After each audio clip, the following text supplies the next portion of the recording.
parece que é um exercício muito importante para nós na escuta dos pacientes, porque a primeira coisa eu acho importante que é permitir que o próprio paciente construa sua cadeia de significantes em torno do que o álcool representa para ele.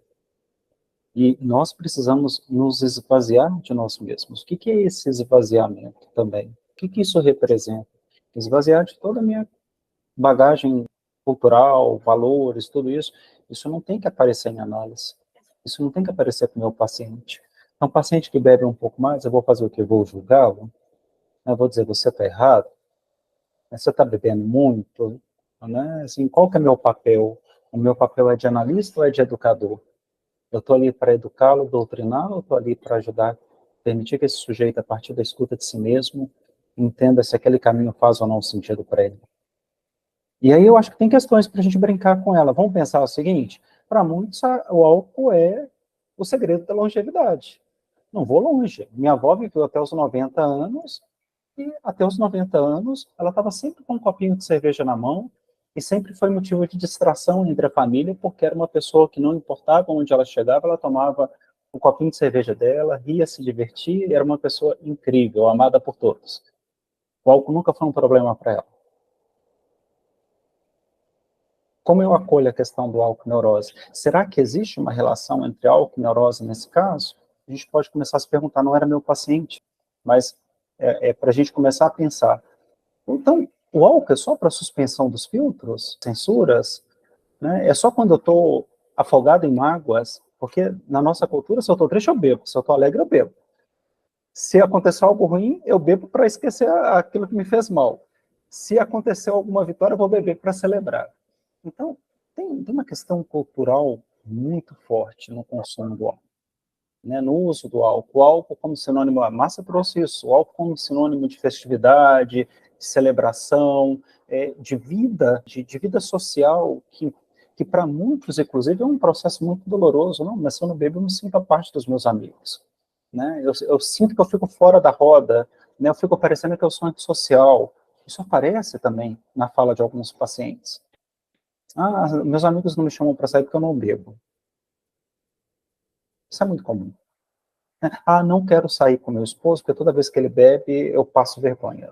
Ele, né, assim, ele fala alguma coisa, eu me sinto envergonhada por ele.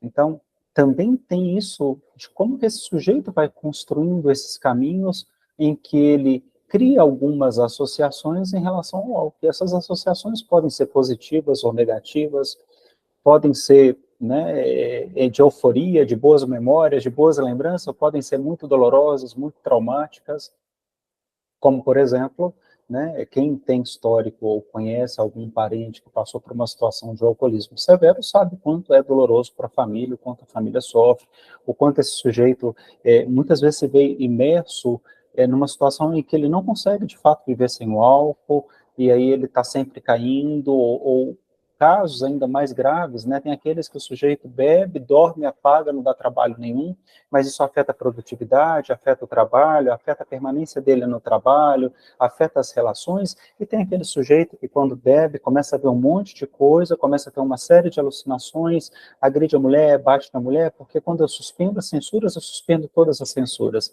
Não é a censura só da alegria, da liberdade, da brincadeira, do xiste, sabe, dessa coisa, essa coisa divertida.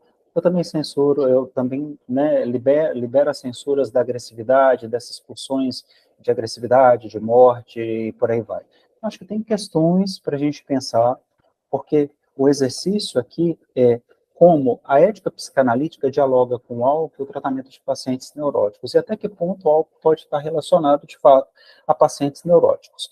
E, lendo o texto, acho que o Ferenczi foi muito feliz em trazer alguns dados estatísticos, ele mesmo mostra que esses dados foram questionados, algumas análises que ele apresenta, acho que ele tem uma coisa muito sincera também na fala dele, que me pareceu muito importante, ele traz esse cuidado na fala de não desmerecer nenhum lado nem outro, mas ele fala, olha, acima de tudo a gente precisa olhar para cada paciente.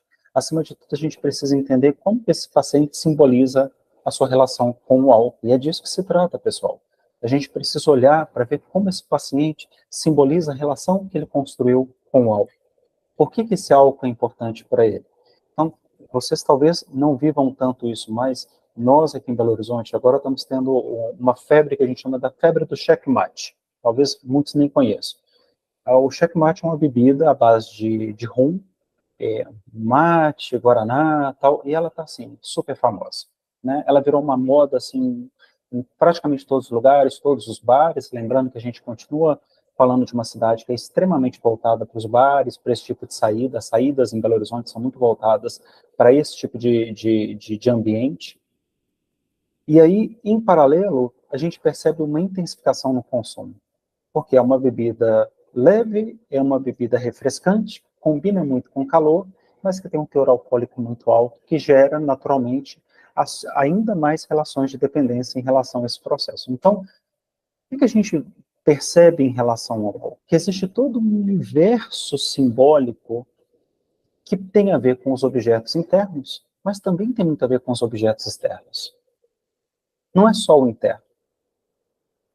Trazendo um pouco da perspectiva de Klein para a nossa discussão.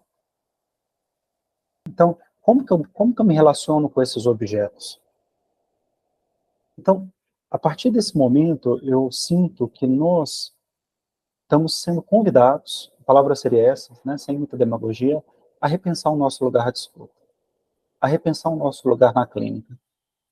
Porque realmente não dá para querer atribuir valores e sentidos e significantes para o outro.